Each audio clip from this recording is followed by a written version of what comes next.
Sir, we are live now. With all your permission, sir, I'm starting this session for today. Okay. Okay. Yes, sir.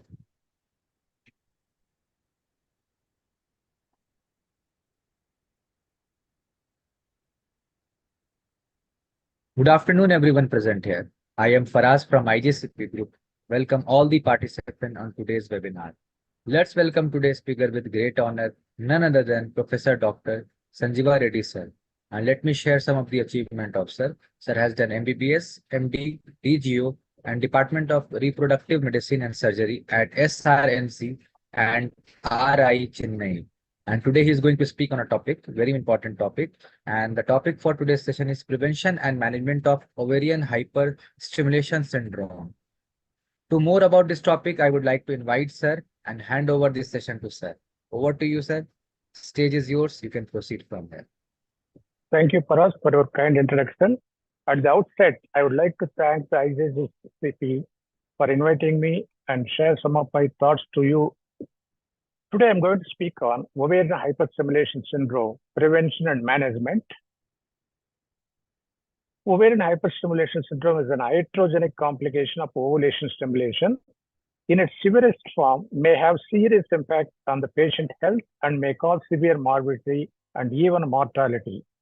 The incidence, if you take, it depends upon the definition, risk factors, stimulation protocols, and conception, where the patient conceives in that particular cycle.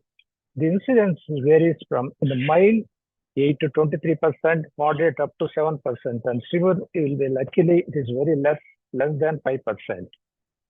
The pathophysiology, if you take, when you give the trigger, this H is the culprit. It acts on the receptors of the granulosa cells, monocytes, and endothelial cells. And as a result, it actually is the VEGF production. What it does is, it increases the vascular permeability. So there will be extravasation of the fluid, resulting in the ascites, hydrothorax, and anasarca. The main clinical manifestations is because of extravasation of the fluid, patient will have chemoconcentration. It results in thromboembolic phenomena, ascites, pleural effusion, oliguria, hypovolemia, and hypotension. The main pathogenesis we take, there will be a large cohort of follicles developed and sustained in ovarian hyperstimulation syndrome. There will be massive after trigger with HCG, massive luteinization will occur, and overproduction of VEGF, and there will be dysfunction of blood vessels. There is extravasation of fluid, massive fluid shift intravascular to third place, resulting in the hypovolemia, edema, ascites, and hydrothorax. This all will lead to finally impaired organ function. That is the problem. Here, depending upon the problems here, patient can have symptoms like ovaries will be enlarged. This one produce distension of the abdomen, bloating, moving mass, and pain stretching. There will be, next is because of extravasculation of fluid collection, there will be distension, vomiting, pain, gas, constipation, diarrhea, and respiratory distress. Because of intravascular hypovolemia, resulting in the dizziness, weakness, oliguria, and constipation. To do the ultrasound, there will be fluid will be there in the abdomen, and to do the biochemical analysis, there will be hematocrit, high hematocrit, azotemia, electrolyte disturbances will be there. It can produce ovarian enlargement, sometimes can produce ovarian rupture. Because of extravasation, pleural effusion, other things, patient will have respiratory failure, cardiac tamponade, and ECG changes. And because of hypovolemia, patient will have hypotension, hemoconcentration, thromboembolic episodes, and finally end up in multi-organ failure. So depending upon the onset, when it occurs, it may be early OHS or late OHS. So this early OHS occurs during stimulation. It can occur 3 to 9 days, it occurs with early OHS. After 10 to 70 days, it occurs late OHS. It is usually due to when the patient becomes pregnant. Classification of OHS we will call mild, moderate, severe, and critical. In the mild, the clinical symptoms will be abdominal distension and discomfort, mild nausea and vomiting, diarrhea, the enlargement of ovaries will be present. But if you analyze the biochemical analysis, no clinically important laboratory findings will be there. In a moderate OHS, presence of all features of mild. Then, in addition, if you do the ultrasound, there will be evidence of ascites will be present. And if you do the laboratory thing, there will be elevated HCT, elevated WPC more than 15,000 per ml, and hypoproteinemia will be present. And in the case of severe forms, in addition to this mild, presence of mild and moderate features, plus clinical evidence of ascites. Here, no need for us to do the ultrasound. By clinical examination itself, we can make out severe abdominal pain, intractable nausea and vomiting, rapid weight gain. There is more than 1 kg in 24 hours. And biochemical examination ability, hemo concentration of more than 55%, and WBC count more than 25,000 per ml. Serum creatinine also will be increased. Creatinine clearance also decreases. In addition, pleural may be present, severe dyspnea, oliguria or anuria also in some patients, low blood concentration and central venous pressure will be there. Patient will have syncopal attacks, and also these patients can develop venous thrombosis. At the same time, there will be disturbance in the electrolyte imbalance, and liver enzymes will be elevated. In case of critical OHS, there will be anuria or acute renal failure, arrhythmias, pericardial effusion, massive hydrothorax, thromboembolism, arterial thrombosis, ERDs, and sepsis also is present. Biochemical, all the parameters for what we have seen in the severe that will be worsening in this critical condition. What are the risk factors for development of OHS? Previous history of OHS, suppose she had stimulation previously and developed like that, that patient is going to develop OHS again. And all PCOS patients are high-risk patients for developing OHS. Potential markers, if you do the ovarian disease test, if the AMH is high and the antral follicle count also is high, more than 14 per ovary, these patients are definitely going to develop OHS. And in addition, if there is multiple follicles more than 20, larger than 10 millimeters there during stimulation, rapidly rising estradiol levels more than 3,500 picograms per ml, or high number of oocytes retrieved, or HCG given for luteal phase supplementation.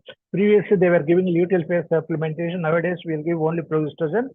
Elevated serum or follicular VEGF levels, this we won't be estimating. This is only research finding. And if the patient conceives in that particular cycle, they will have more chance for developing OHS because of increased production of HCG during pregnancy. In addition, even though we know whichever patient is undergoing IVF, those patients, if they develop these symptoms, we can call it as OHS. In addition, we have to differentiate this condition from other conditions like pelvic pain and possibility of pre-fluid include ectopic pregnancy, hemorrhagic cyst rupture, ruptured ovarian cyst, or ovarian torsion also can mimic these findings. What are the preventive strategies? There may be primary prevention and secondary prevention. Primary prevention, before starting the stimulation itself, we will take here reducing exposure to gonadotropins, reducing the dose, reducing the duration of exposure. That gives gonadotropins, giving less dose and also less duration, number of days. Instead of going for the agonist protocol, if you change to antagonist protocol, avoidance of HCG for luteal phase support, instead of HCG, we can go to progesterone. In vitro maturation, instead of without giving gonadotropins or HCG, we can aspirate the follicles and take that immature oocytes, then you can culture in the lab. We will call it in vitro maturation. Insulin sensitizing. Suppose if you take metformin like that, if you give 4 to 6 weeks before itself, then the incidence of OHS will be reduced. Secondary prevention, this is during stimulation. What are the preventive measures you can take? Coasting. Coasting means we won't give the gonadotropins during stimulation for 2 to 3 days. We can stop. That is called coasting. Reduce dose of HCG. Instead of giving 10,000 units, you can reduce the dose and give cryopreservation of all embryos. We won't transfer the fresh embryo transfer. Instead of that, we can freeze all the embryos. Then you can go for the frozen embryo transfer. Cycle cancellation. In extreme cases, we can cancel the patient, we tell the patient and cancel the cycle, but many patients, they may not accept for this because they have spent so much money. Alternate agents for triggering is, instead of giving HCG, any other things we can give, that is GnRH agonist, or some people, they tried, instead of giving the HCG, they tried recombinant LH thinking the 2HS will be less. What are the other preventive strategies? GnRH antagonist salvage, IV albumin and hydroxyethyl starch, dopamine agonist, glucocorticoids. Some people, they were trying, but it's not recommended, like follicular aspiration. If you aspirate all the things along with the fluid, you will suck out the granular cells so that the amount of estrogen secretion will be reduced. Aromatase inhibitors like letrozole, if you start, that is going to reduce the estrogen levels so that we can reduce the chance of OHS. We'll discuss each one separately. If you take under ovarian stimulation protocol, gonadotropin dose, so usually we'll be giving like more. Here, starting dose itself, suppose if it is a case of PCOS, you give only 100 or 150 IU, but the studies are showing pregnancy rates were similar with a standard and individualized approach. Cancellation OH rates were lower with the individualized approach. Like this, if you give the thing, chance of cancellation due to OHS is less, and also OHS rates also will be less. But there is no consensus on the ideal dosing for these high-risk patients. Next is gonadotropin type. See, we have many types of gonadotropins, like human menopausal gonadotropins, that is derived from the urine, and recombinant nowadays is available, and also urinary FSH, purified urinary FSH. They tried all these things, but whatever type of gonadotropin they give like that, it is not going to change much. So with all types of gonadotropins, you are going to develop the OHS. Next is agonist or antagonist protocol. If you give the antagonist protocol instead of agonist protocol, the incidence will be reduced less. So with the agonist protocol, the incidence of OHS will be very high. Next is coasting. I was telling, coasting when the dominant follicles reach more than 16 millimeters and serum ET levels is beyond 3,500 micrograms per ml, HCG should be withheld until E2 falls below 3,500. Coasting for greater than this, how many days you can coast like that without giving, you will get the thing. Up to 72 hours, not much difference in the pregnancy rates. If you go for the breast transfer also, beyond 72 hours, the pregnancy rate will grossly will fall. Then better to cancel these type of patients. Withholding the HCG, an effective strategy to prevent OHS in these patients, don't trigger, tell the patients, we'll cancel the thing. So that whenever you are not giving the HCG, this problem won't be there. So it will regress slowly, but many patients it is an emotional problem. Next is, I was telling like pre-treatment with metformin. Metformin treatment beginning 4 to 6 weeks before starting gonadotropin therapy for IVF reduce the risk of OHS. Here, how it reduces, it decreases the number of follicles itself. In the studies showing, if you give the metformin for 4 to 6 weeks before starting stimulation, the OHS rate has come down from 27% to 6 to 15%. So that we can all PCOS patients, we can give the metformin.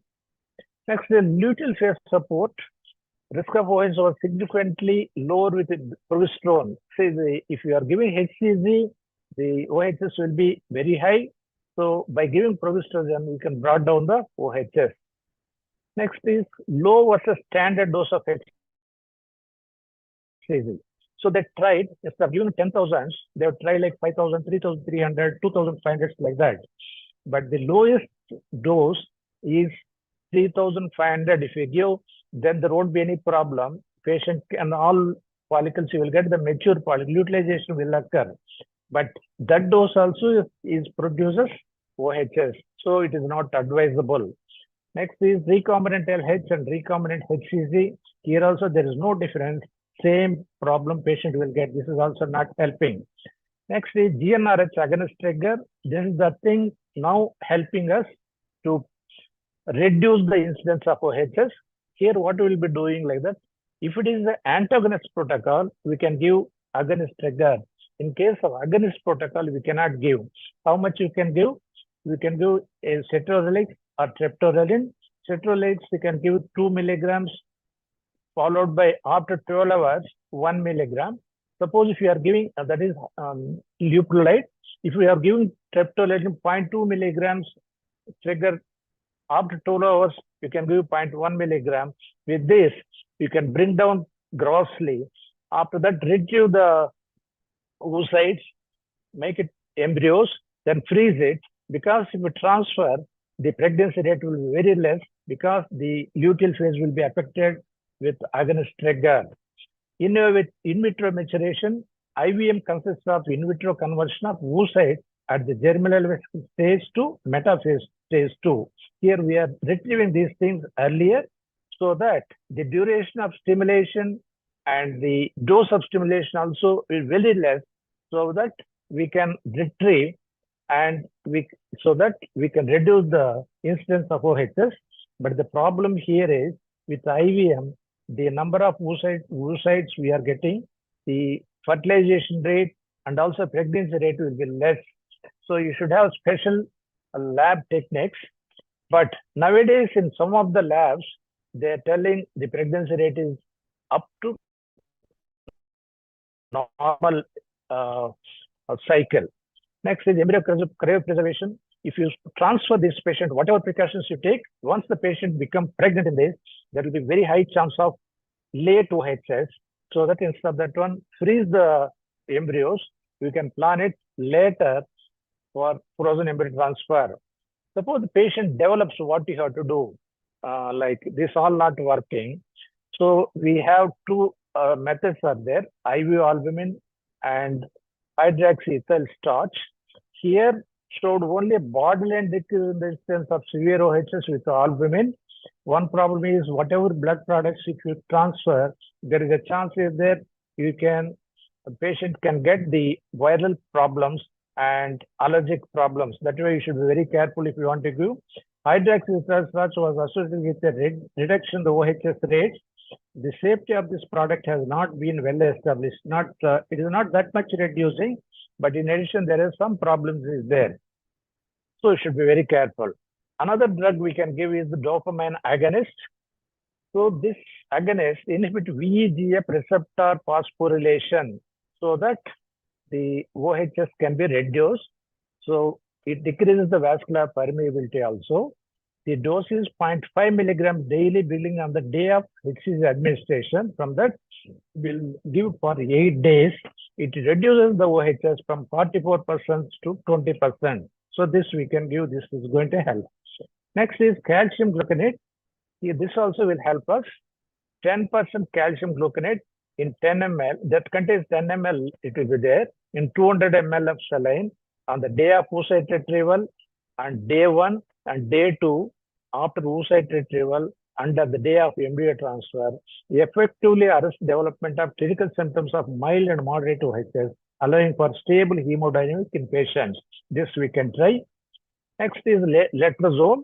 As you know, it is aromatase inhibitor. That's why the E2 levels will be reduced in the serum. This we can start along with, in particularly in case of fertility preservation, cancer patients, when you're starting the stimulation, from day 1 onwards, 2.5 milligrams letrozole or 5 milligrams, you continue up to the trigger. Then after retrieving also, you can continue for some time until the E2 levels come down below the normal. Then until that one, after that, you can stop. It definitely reduces.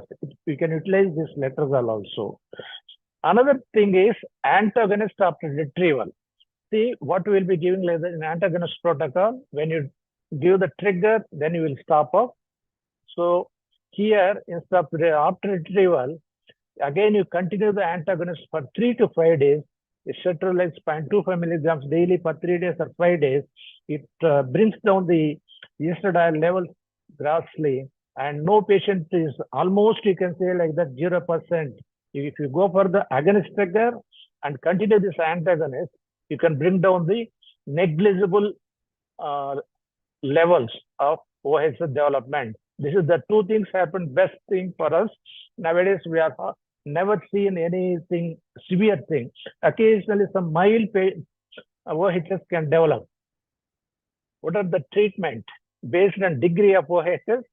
Conservative management in the outpatient setting is appropriate for mild to moderate OHS. If it is mild and moderate, is that patient is all right, give her all instructions and ask her to take plenty of fluids, uh, be at rest, and monitor for her urine output and pain abdomen, distension of abdomen. If anything is abnormal, ask her to come to the hospital immediately. Otherwise, we can make she can be an ambulatory management. Management in the inpatient setting should be considered if any of the following criteria are present. Inability to tolerate oral food or hydration. If she's not able to take, she's having nausea, vomiting, severe, she's not tolerating fluids or severe abdominal pain, unclear diagnosis or hypertension is there, admit this patient. So in mild hyperstimulation, treat for OHS as only treatment is supportive. Women with mild disease should be observed for enlarging abdominal girth, acute weight gain, and abdominal discomfort. An ambulatory basis for at least 2 weeks. So we have to monitor this patient for 2 weeks or until she gets her periods. In moderate hyperstimulation, the treatment of moderate OHS consists of observation, bed rest, adequate fluids, and do ultrasound for the size of the cyst and whether it is enlarging, whether there is any complication like rupture of the cyst has occurred. Serum electrolyte concentration, hematocrits, and creatinine clearance levels should be evaluated. Intake or output of less than 1000 ml daily or discrepancy in fluid balance for more than 1000 ml daily is a cause for concern. Then you have to send this patient to the ICU. Severe hyperstimulation is there, and critical forms of OHS are potentially fatal and require bed rest. Daily physical examination should consist of measuring the patient's weight and abdominal girth. Fluid balance must be assessed every 4 hours. This all we can do only in the ICU, not in general ward. Medical treatment of severe forms is directed at maintaining intravascular blood volume. Simultaneous goals are correcting the fluid and electrolyte balance, relieving secondary complications of ascites and hydrothorax. If there is ascites there, if you tap that one, patient will feel better and she will improve within 1 or 2 days. Same way like hydrothorax, there is pleural effusion there, tap it and patient will feel better. She will breathlessness, everything will come down. Preventing thromboembolic phenomena. All patients, these patients, will start the heparin. You can go for unfractionated or just regular heparin also, 5 to 10,000. Prophylactic dose if you give, that is enough. So that until patient is admitted and she recovers, until that you continue, that will prevent the thrombosis. The main interventions are fluid management and correction of hypovolemia, initial intravenous administration of 1 liter of normal saline over 1 hour. After that, you can continue at 120 to 125 to 150 ml. Urine production should be monitored, whether it is normal or not. So suppose if it is less, you can give the IV albumin also, so that improve the intravascular proteins. One thing you remember, because the urine output is less, you should not give the diuretics. Unless you increase the intravascular volume, you should not give. That is dangerous. Patient will go for renal failure. When you will start the IV fluids, when the urine production is normal, appetite is normal, interest in drinking increase, and when overall clinical improvement is observed, until that you have to supplement with IV fluid. In the resolution phase, the fluid intake should be restricted to avoid hemodilution. To prevent thrombosis, heparin 5,000 to 7,500 units daily is begun on the first day of admission. I told you already that you have to continue. Management of ascites, I told you have to tap the patient. Next is critical hyperstimulation. Here the patient can develop renal failure, hepatic damage, thromboembolic phenomena, ARDS, and multi-organ failure. The mortality is very high. Management and treatment require intensive care in a critical care unit. Care include invasive monitoring of include venous pressure and wedge pressure. These patients may need extra oxygenation, so patient may require ventilation also. Renal failure is present. That all they will take care of by IV dopamine. anticoagulation, thoracosensitive, therapeutic abortion. Suppose if the patient is pregnant, there's a last resort. If you do the abortion, patient will improve. If the pregnancy continues, it will further create problems for the patient. In conclusion, ovarian hyperstimulation syndrome is a serious complication of ovarian stimulation, which could be life-threatening. Identification of high-risk patients and use of low-dose individualized stimulation protocols have an important role in prevention. To date, no methods are available to completely prevent this complication. Whatever precautions you take, whatever you do like that, some patients will develop some amount of OHS. With all these things, now the severe OHS is reduced, but they can develop with mild and moderate. Conservative management in the outpatient setting is appropriate for mild to moderate OHS. Severe and critical forms of OHS are potentially fatal and require hospitalization. Management and treatment require intensive care in a critical care unit. Complete resolution typically takes 10 to 14 days from the onset of initial symptoms. Thank you. If you have any questions, I'm ready to answer. Thank you so much, sir, for taking out your precious time and sharing your knowledge on this topic, sir. I definitely think this knowledge is going to help all the participants who have joined this session. As we know that, sir, this is a very important topic and awareness should be very much among the audience also and the physician doctors too, sir, for the better treatment. Sir, we have received some questions, sir. If you allow with all your permission, shall we take these questions? Yes, sir. No. The first question is from Dr. Subramaniam. He's asking what are the primary risk factors for developing OHSS and how can they identified before initiating treatment, sir? Okay, I told you, suppose she had previously any stimulation, she will come and tell us that she had this problem. Or polycystic ovarian syndrome patients, all these patients will have, definitely they're more prone for developing. And before doing the IVF, we'll assess her ovarian reserve. The AMH hormone level is more than 3.6 and antral follicle counts more than 20 is there in each ovary. These patients are more prone for developing OHS. Thank you so much. And also sir, during for answering. stimulation, there is a rapid raise up estradiol is there. That is also will give us, and more follicles also is developing, so that those patients also will develop the OHS. Okay. Thank you so much, sir, for sharing your insight on this question. Moving forward, I can see one other question from Dr. Kumar, and he's asking, what are the potential long-term consequences of OHSS and how can they be mitigated, sir? Okay, the main problem here is during only this, I told you, like with 2 weeks. So with this, if it is mild to moderate, nothing to happen. After like that, few days, like that, 3 or 4 days, or within 1 week, she will become all right. Then there's nothing to worry. In case of severe and the critical only, we should manage this patient in the inpatient hospitalization. Then you have to take. Once this problem is over, then there won't be any problem later. Thank you so much, sir, for sharing your insight on this question, sir. We will be taking one last question for today's session, and I think this is an important question, and you should share some of your points on this, sir. What are the preventive measures can be taken to reduce the risk of OHS in high-risk patient undergoing ovarian stimulations? Okay, what you have to do is, so mainly I told you these are the PCOS patients.